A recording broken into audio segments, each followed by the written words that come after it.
Assalamu alaikum, barkanku da warhaka. A yau zan yi bayani akan yadda za ka installing Mac a kwamfutanka. Mutane da dama suna mamaki ya akai hakan za ta faru. To ai ba wani abu bane mai wahala, hakan zai iya yiwuwa. Tunda na jarraba abin yayi. Na yi kuma a yanzu haka ma ina aiki da shi, amma zan ƙara yin bayani akan haka. Shi dai installing Apple OS a kan kwamfuta yana buƙatar abubuwa da yawa da matakai da dama da za ka bi kafin ka installing ɗin shi. Na farko dai kowane operating system a kwamfuta yana booting ne da bootloader ɗin shi. Shi kuma Apple yana booting ne da wannan bootloader din. Ita Apple computer already an riga an yi mata wannan bootloader. Ita kuma wannan computer namu wanda muke amfani da ita ba ta da bootloader din. Dalilin da yasa kenan Apple baya iya yin booting a jikin kowane computer. Amma kafin nan sai ka san wani irin processor ne a computer ka kafin ka yi. Sa'annan wani generation ne computer take da shi, sa'annan ka duba wani irin graphics ne computer ka take da shi. Kamar yadda kuke gani ina amfani da Dell ne. Kamar yadda kuke gani bari nuna muku graphics ina da nake amfani da shi.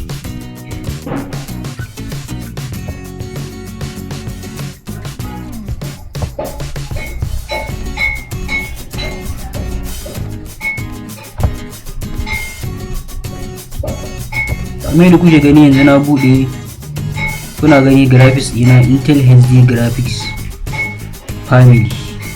Daga ƙasa wurin adapter starring gashi nan Intel HDR graphics 4000.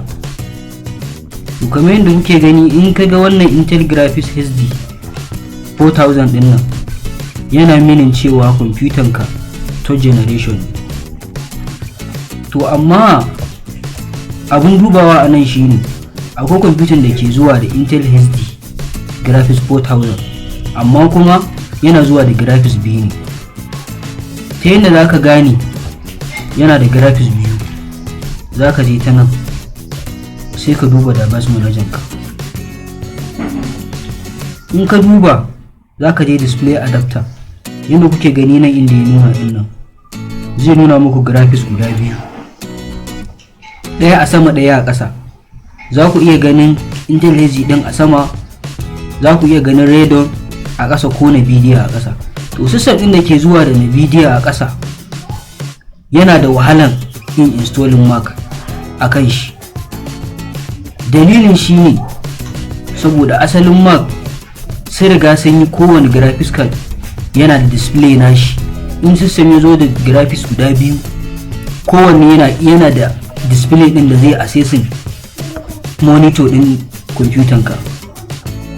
Su kuma system da muke amfani da su ba su da wannan daman da graphics ɗinka na ƙasa na biyu zai iya accessing din display ɗinka. Dalilin da yasa system masu wannan graphics guda biyu suke ba da matsala wurin installing Mac. Amma akwai hanyar da za ka bi wurin kashe su, amma yanzu ba mu kai na mabalanta na in yi bayani akan wannan. Yanzu abin da zan nuna muku mataki na farko da za ku yi, ka tabbatar kwamfutanka ta kai ko i Intel ko i3 zuwa sama. Ko i3 ma ya zamanto number din shi ya fara daga 2000 abin da ya sama, kai ya kasa da 2000. In ya kasa da 2000 ba zai yi ba.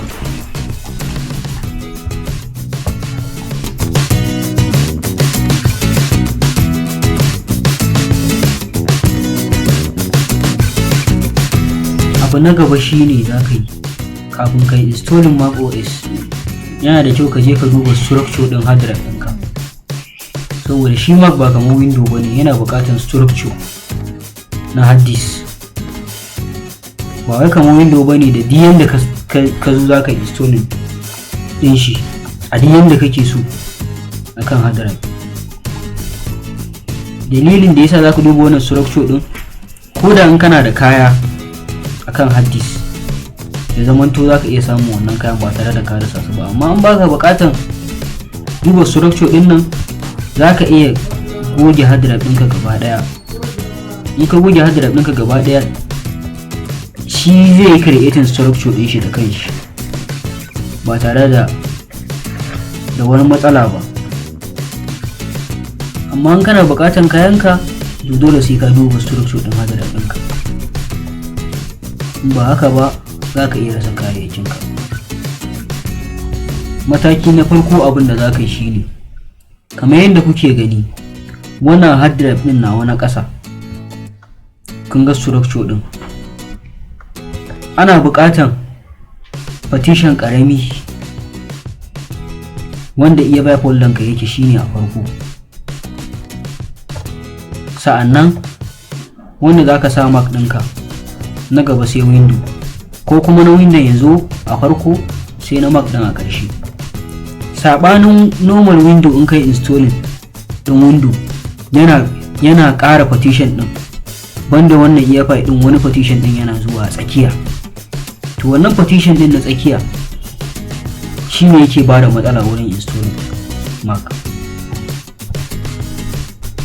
Bari nuna muku yadda za ku gyara wannan abu.